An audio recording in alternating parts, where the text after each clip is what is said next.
This is BBC One. Coming up at 7:30 tonight, It's a Nonce Out, followed at 8 o'clock by Jim'll Grope It, and at 8:30, Come Play with Rolf Harris.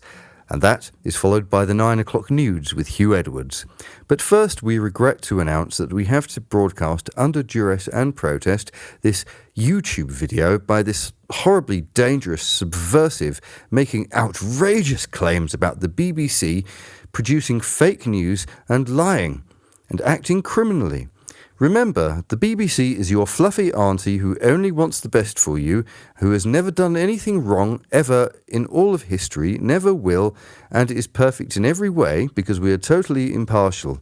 Nevertheless, if you do try to become enemies with the BBC, we will send our goons around, who come round to the houses of people who don't pay their TV licenses, and have you shot, and Keir Starmer will finish off the rest of you.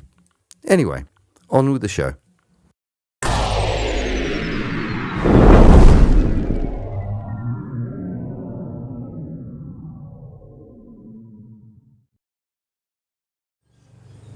Hello and welcome to another episode of Cognitive Dissidence with me, Niall Murphy. I'm recording this on the 17th of November 2025. I hope you like that intro there, that spoof BBC intro.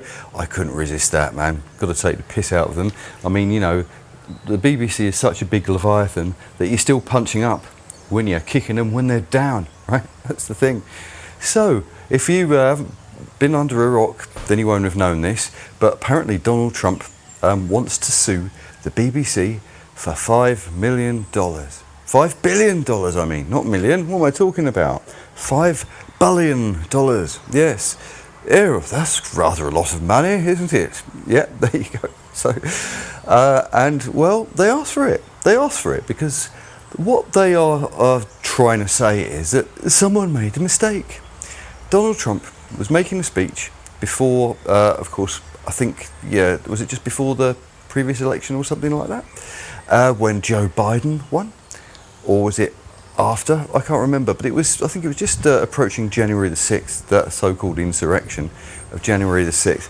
And BBC Panorama looked like they were actually trying to frame him, incriminate him and falsely accuse him of something. You know, and I will get into that and I will forensically examine it in this video, and I will reverse engineer and recreate the edits for you using all of the tools necessary to do so, because I'm going to demonstrate that this was not actually an accident or a mistake. There's so much work involved in audio and digital editing, and it's one of those things that I have quite a high skill set for, so I absolutely know there's no way this could have been a mistake. But in the tradition of behaving like how the BBC pretends they are, I'm going to use something called unbias and impartiality. Not in the case of being impartial concerning the BBC in this particular case, because they're bloody, like I say, they're guilty as charged, ready to be hanged by the way they look and what they did. But no, what I'm going to do is I'm going to look at the bigger picture, the more general thing that they call in regime speak, I have to say it in a German accent, misinformation and disinformation. You know, the World Economic Forum always coming out and say how we have to fight the dangerous scourge of misinformation and disinformation. I don't like using these words, man, because, you know, I prefer to use good old Anglo-Saxon when you're trying to talk about things, because it's easier to understand and, of course, it's easier to be much more specific. If you replace the word misinformation, which is basically you don't know you're telling the truth because you're misinformed, you think it might be the truth, you think it might not be, well, then we can call it sort of gossip or folk tales would probably be a good word for it. There's two Anglo-Saxon words, folk tales, you know. And when it comes to disinformation, well, the simplest form of Germanic or Anglo-Saxon language is to call it lies. There's a big difference between telling things that you think might or might not be true, whether it's in the realm of myth, legend, urban myth, or, you know, folk tales or just tales in general, right, to spreading malicious lies. Now, the thing about it, though, is that in the case of the people who are on the conspiracy side, the people who've gone really down the David Icke rabbit hole, but the people who are of a lower IQ than David Icke, if you know what I mean, who just are gullible and believe every bit of deliberate misinformation because it suits the conspiracy bias, and then they start spreading it. You have one person creates disinformation, and therefore, as a result of that, you get a bunch of people creating misinformation because they think it's true. And of course, the powers that be love this, don't they? They fucking lap it up. And why do they lap it up? Well, sometimes they don't need to create a problem to get a reaction to bring in a solution when there's plenty of useful idiots out there creating the problems for them. Hey? In particular case, do you remember a few years ago there was Albert Bourla, the then, don't know if he still is now, CEO of Pfizer, and he was talking to Klaus Schwab of the Welteconomieforum. Remember him? Good old Uncle Klaus, eh? As Mark Steiner refers to him as being a sinister Teutonic megalomaniac hiding in plain sight as a sinister Teutonic megalomaniac. Yes, he was talking to Klaus Schwab, and as a result, this did the rounds. Now, this is my recreation of what did the rounds, but this is what people think Albert Bourla said.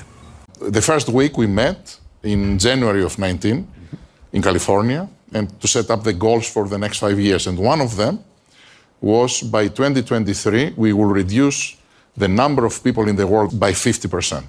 I think today, this dream is becoming reality.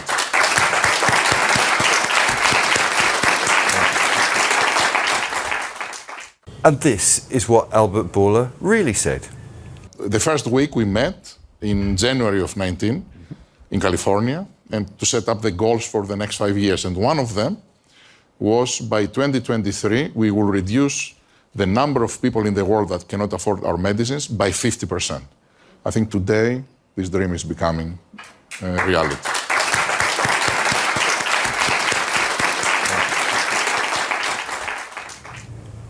Now, I'd imagine that for a lot of you, you probably didn't see the edit. It was barely perceptible at all.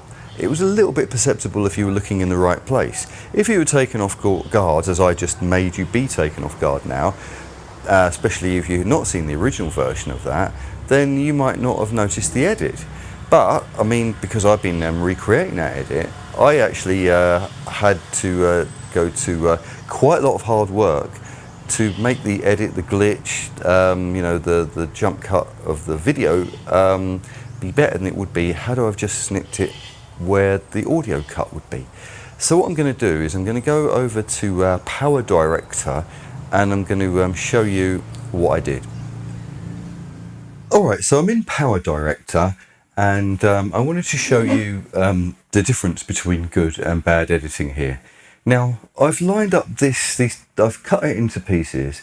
This is where the cut would be based on where the audio is. This is the only place, the only frame where it's possible to do this cut in the audio, but it doesn't work in the video. This is the problem I had to deal with. And the reason why is that if I were to extend this bit out, so it basically goes with this one. Now, this bottom video overlays over the top of this top video. But the reason why I want to do that is, excuse that, eh? The reason why I want to do that is because if I were to get this one and go into the designer, what it will do is it will show you, if the opacity is up on this one, you will see what the new cut will look like and how it would replace the old cut. So this needs to go over that. Now, if you get the 50% point, and you can see the double exposure, you can see that his glasses look like they're actually quite far. His head has moved a little bit, his face has moved a little bit. His fingers are well out of the way. This is the only place where you can do the audio cut, but it's a terrible place to do the video cut because the discerning eye will pick up on that. And so this is what I discovered. So between the words world and the word by, watch his right hand. By 2023, we will reduce the number of people in the world by 50%. Now, there is a little bit of a glitch there. Now, maybe he just moved his hand in a really kind of a glitchy way. Could have done. But if you watch his face now, we will reduce the number of people in the world by 50%. There's a glitch in his mouth too. So his mouth and his hand both glitch. And it does look like there's a bit of a jump cut. We will reduce the number of people in the world by 50%. Now, of course, to the non-discerning, they wouldn't care about that really. The gullible people would just, they're the ones who repeat everything they see. But that wouldn't be good enough. You've got to get it so that the video looks better as well, because you want it to make it look as flawless as possible. So what I need to do is to flick over to what I call the bad audio edit file. So here I am in the bad audio edit file. Now, what I've decided to do is, if I show you, the bottom video has got a crossfade in it. Now you might be wondering why it's got a crossfade. There is a reason for it. If you can see a double exposure of merging items, and he looks a bit blurry in 2 frames, and he looks normal in the last one. Now it could actually be a good idea for me to move that. I don't know if I should actually make that less, but probably not. This should do all right. Now, if you, there's no problem with the picture because he lines up perfectly this time, but you'll hear that you can't put the audio edit in this place because it sounds terrible. Number of people in the audience by 50%. There you go. His looks look right, his movements look right, but the audio is completely wrong. The number of people in the audience by 50%. You see what I mean? So you can't put it there, but so you have to put the audio edit somewhere else. And now if I go over to the third file, which is the version where everything is correct.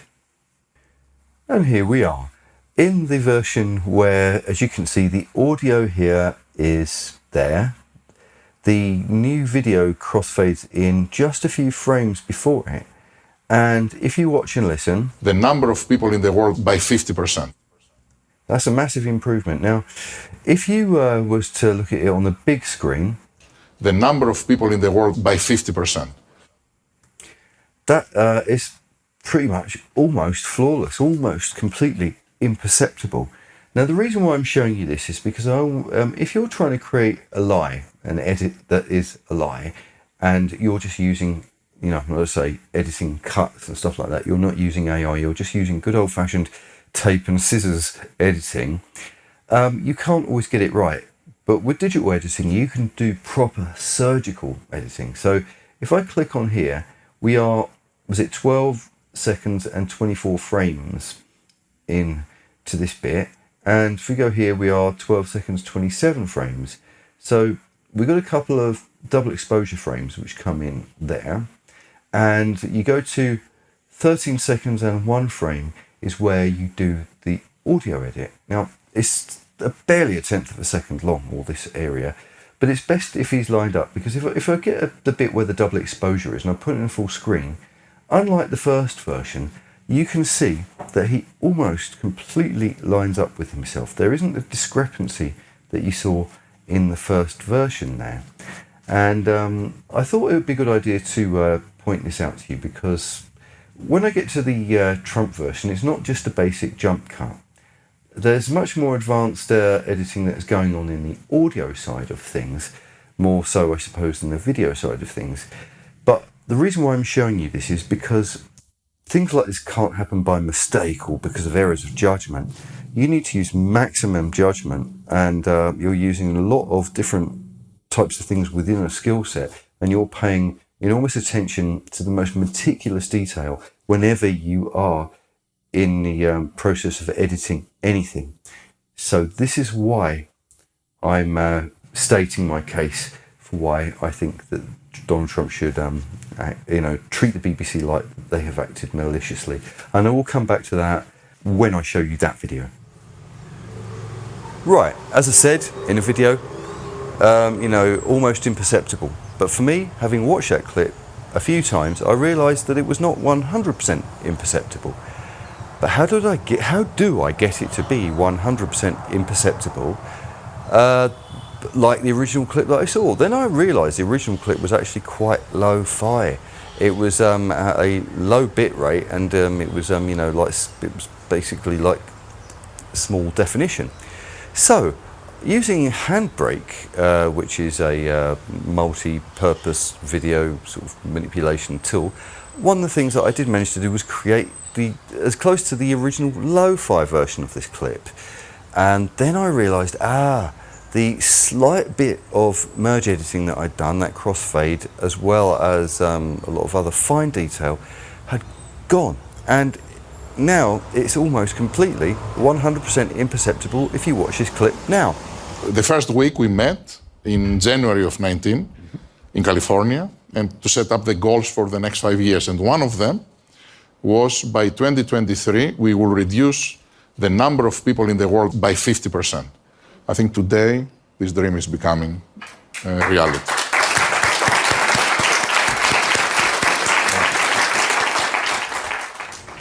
There you go, finally achieved it. The original clip that I saw that done the conspiracy rounds looked more like that, lo-fi. That's how they got away with it, and that's how no one saw the edit, you see. It wasn't as simple as tape and scissors. No, you had to put more effort into it. Hard work means, as a result of that, you watch it and listen to it over and over and over and over and over again. You can't make mistakes. In fact, you're doing everything you can to try to not make mistakes. And this is why I wanted to get to the Trump clip. But for the purposes of YouTube and also them upstairs, I am not going out of my way to misrepresent Albert Bourla in that last clip.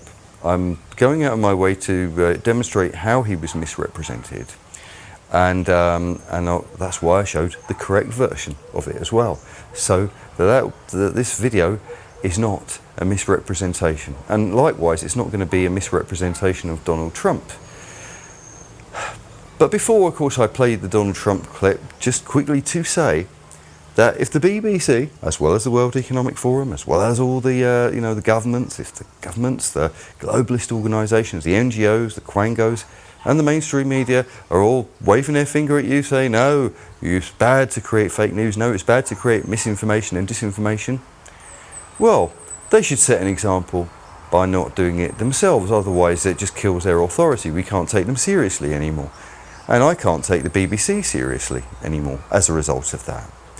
So what I will do now, in order to demonstrate how Panorama created the Donald Trump clip, I'm going to go over to my digital audio workstation Reaper, which is basically an audio multi-track recording studio suite with audio plugins available, but also accommodates video too.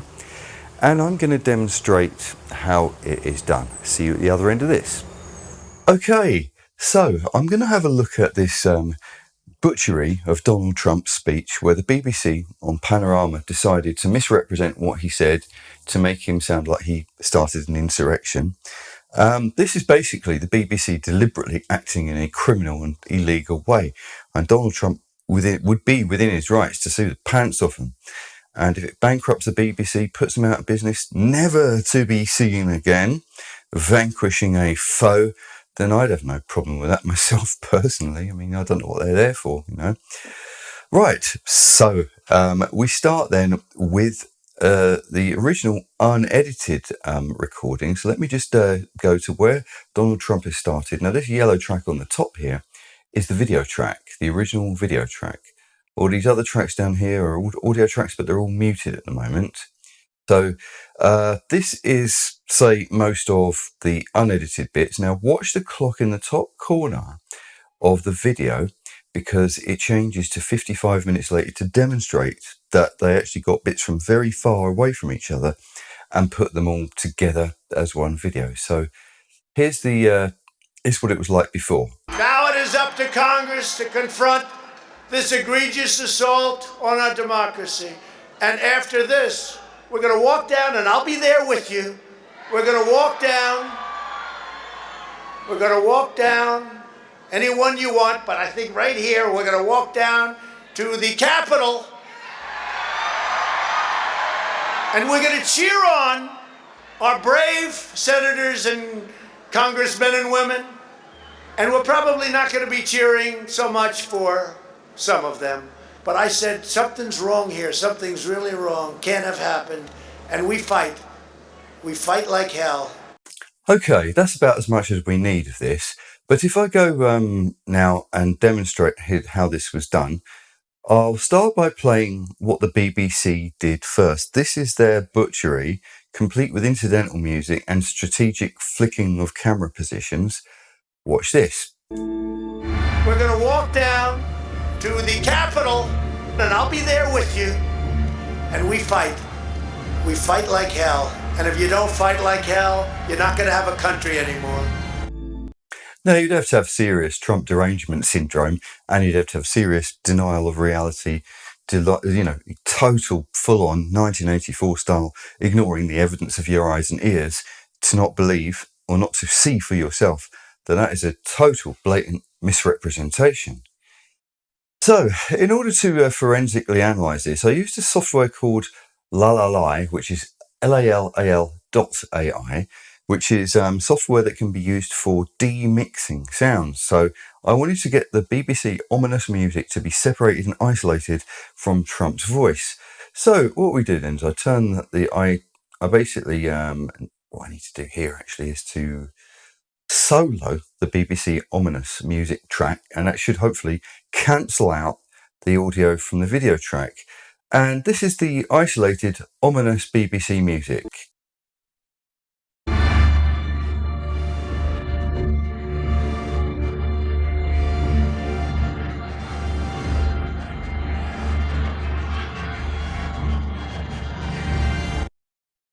Now, you will hear a bit of artifacts because as the vocals come in and go out, it does cause a little bit of damage to the background sound.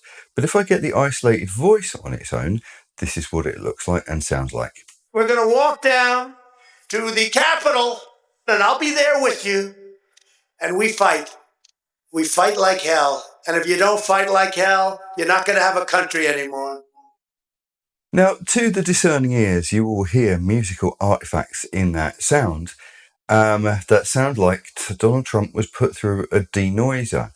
And if you then listen to both elements together, you'll hear how the background music what's the right word for it? Covers over or obscures and obfuscates those digital artifacts. We're going to walk down to the Capitol.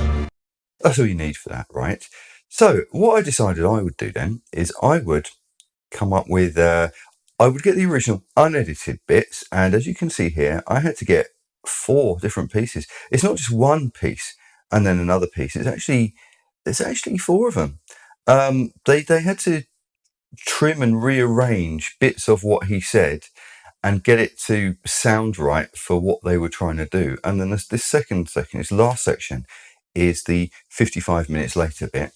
But what I'll do is I'll play this, no background music. This is actually the sound of the unprocessed raw stuff with the background crowd. Now, what I will do is play it in the original raw form to start with, and then I'll put it through a really heavy compressor limiter to bring the crowd up. So this is the raw version, and you can hear the edits in sync with the picture. We're going to walk down to the Capitol, and I'll be there with you.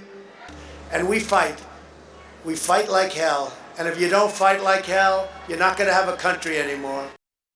Now what I do is I put it through a LA2A style compressor unit plug-in with the limit up, the gain cranked up, the peak reduction down. And what this does is this will bring the crowd sound really in your face and expose the bad editing that you would have to have if you didn't denoise it. So watch and listen. We're going to walk down to the Capitol, and I'll be there with you. And we fight. We fight like hell. And if you don't fight like hell, you're not going to have a country anymore. Now, as you probably notice, it sounds like very bad edits, and you would have to isolate those sounds from the crowd. But you can also hear in the second part of it, the "and we fight" bit, that it's got a bit of a different tone colour to it. You can also hear a bit more ground noise or, buzzy, earthy stuff. This is to do with the fact that it was now later and that PA system would be absorbing moisture, a little bit of humidity. You can see by the weather, it's like London weather there in Washington. And right, so what I decided to do next anyway was to use Isotope RX, which is a audio restoration software tool. And I denoised this using their spectral denoiser to try and create effects. I also put it through a graphic equalizer as well to try to match the EQ of the original version. And this is what I got. We're going to walk down to the Capitol, and I'll be there with you. And we fight. We fight like hell. And if you don't fight like hell, you're not going to have a country anymore. Now, if I then mix this with the BBC ominous music, this is what you get. We're going to walk down to the Capitol, and I'll be there with you. And we fight. We fight like hell. And if you don't fight like hell, you're not going to have a country anymore. Now, if you then was to take into consideration that someone would be listening to the whole video from start to end in order to be able to get those words exactly as they want, in order to make Donald Trump sound like he's an insurrectionist, right? There is no way on earth this could be a mistake. And in a court of law, I would suggest actually using this clip as evidence. So there you go. The BBC have been saying allegations of an error, allegations of a mistake, whatever they say. It was just a mistake. Oh, we just tripped up, right? But you see the amount of effort that would have been put into creating that. I would say that was malicious. I would say the amount of work that was that went into doing that was meticulous, and therefore there's no way you could make a mistake, because you would be going through all the fine details of everything to make sure that all mistakes were ironed out and were as imperceptible as you could get them. And I just demonstrated that. You want to tell me that was a mistake? I would tell you, BBC, you're talking out your arse. Well, 2 of their senior executives have already had to resign, and Donald Trump wants to sue them for £5 billion. I hope he does. Or I hope that the out-of-court settlement is so high that no one can afford the TV licence, and they'll start kicking up a stinker and kicking up a fuss, thus causing mass non-compliance, which basically means that the BBC will end up just having to, go, and as I would like to see it, I would like the BBC to go the way of Sauron did after the ring was dropped into the fiery flames in the chasm of Mount Doom in Mordor. That's what I would like to see. No more BBC. Now, yes, when I was a kid, I'll be honest and say, back in those days, and even slightly before I was born, with Top of the Pops and Radio 1, there would have been, very little chance of the British invasion, the music industry lasting as long as it did post the Beatles and all of that. If it wasn't for the BBC, and it wasn't for the alternative DJs of John Peel and Annie Nightingale, we wouldn't have had some pioneering alternative music in the 1980s, thus inspiring goth and a lot of other stuff that then took America by storm, if you like. If it wasn't for the BBC, you could argue also that there wouldn't have been the outlet to to create the moral punk panic, therefore indirectly with the punk happening in the late 70s having an indirect effect on creating grunge 15 years later. You could say that when it comes to cultural zeitgeists, they have played a part in all of that. There would be probably no Monty Python's Flying Circus, there'd be no Fawlty Towers, there'd be a lot of stuff that we wouldn't get. But there comes to a point where you have to start looking back on their track record, and you have to start thinking, how much, scandalous shenanigans did they turn a blind eye to? Jimmy Savile, Rolf Harris? Yeah, you can tell what it is yet. I shouldn't do an impression of him, although I do like to do impressions of Jimmy Savile. Now then, how's about that then? Dear Jim, could you fix it for me? And all that, yeah, there you go. Right, I know it's terrible of me to do that though, isn't it? But nevertheless, right, the thing is that the BBC, apart from their history of all their scandals to do with nonces and stuff like that, and to do with pervs and stuff like that they turned a blind eye to throughout all the years, still have the audacity and the gall and the cheek and the effrontery to come out and talk about how they work to the highest editorial standards, are impartial, and are the most reliable and best flagship news service of the world. And they still sort of, what's the word now, believe their own bullshit. They just parrots their narratives like that, and it's like no one believes you anymore, the BBC. And now they've gone out of their way to make it harder for people to stop paying their licence. You used to be able to go online now and just click no TV licence, and that was it. They'd leave you alone for 2 years. Now you have to phone them up, and when you phone them up, there's someone on the other end doing old nudge unit psychology on you. and you have to keep on saying it to them. No, I don't watch your rubbish. It's crap. I'm ashamed to be British because of you, and all of that, you know. This is the thing. I think television centre should be dismantled. I think the BBC Manchester, BBC Wales and Cardiff, I think all of the should all be dismantled. Broadcasting house, you know, should be just taken to pieces, and I reckon that the foundations under the ground should be covered in salt, and a bunch of pagan white witches and a bunch of how can I say, priests from the better denominations of Christianity should all come along and do exorcism rituals on the site, and then we should, and then, you know, let's say, we should start again without a public broadcasting of that kind, with the threat of goons coming around your house for not paying your TV licence. You know what I mean? It would be a shame for like a lot of the behind the scenes people. I know a behind the scenes person personally, you know, who I know from years ago, and of course, you know, there was the BBC Radiophonic Workshop who created electronic music via Delia Derbyshire, who realised a composition and created the Doctor Who theme, and this was like 10 years before electronic music was, you know, how could I say, palatable for pop music. So these were proper pioneers, but it's a shame, isn't it? There'd be no radio series of Hitchhiker's Guide to the Galaxy if it weren't for the BBC Radiophonic Workshop. I'd want those geniuses, right, who, you know, probably had nothing to do with all of this stuff, to not have to suffer, and I'd want them to be able to find a way of being able to survive in the free market. But if you ask my opinion, I think it's time for the BBC to stop. And if they're going to survive at all, I think they should survive as a private company in the free market and compete with Netflix and Amazon and organisations like that. I think the licence fee should go. I think this whole public service broadcasting, this leftover anachronism of empire that Britain doesn't need anymore, should be gone. And yes, if you have to watch it on the television and watch commercials, so what? If you have to listen to their radio stations and hear commercials, so what? We've got the internet, we've got ad blockers now, you know? Why? Or you can pay for subscription fees and watch them things ad-free if you wish, right? The internet gives you the opposite, gives you an alternative, shall I say, to just having to watch terrestrial live broadcast TV as we would have done. So whether or not they have commercials interrupting you or not is not the big deal that it used to be. You could watch BBC on YouTube with your Brave browser, which has a built-in ad blocker, and you won't see any YouTube ads.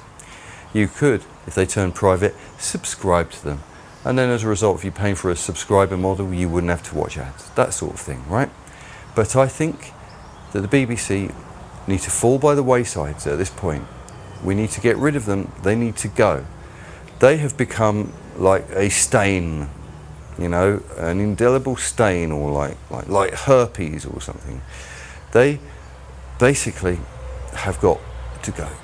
That's how I feel about the BBC, and the sooner that they are vanquished into the abyss, you know, the ring is thrown into the fiery chasm from whence it came, and the Sauron-like entity of the BBC has been wiped and expunged from the face of the earth, and the foundations of all of its buildings and all of its institutions have been basically sterilised with salt, and white witches and exorcists have come round to those sites to perform banishment rituals, white magic on those sites. Until that day comes, I still will not be happy. So yeah, I'm very happy with Donald Trump attempting to take them to the cleaners. I think they deserve it after what they did. They want to tell us about don't spread misinformation and disinformation. They already did. You know, what are they really telling us? We all know that they are really telling us it's not okay for you to spread misinformation or disinformation, but it is okay for us to do it, is what they're saying. They have lost their authority. We cannot take them seriously anymore, and it's time for them to go. Okay, hope that was your thing. Till next time, see you later, alligator. See you soon, a baboon.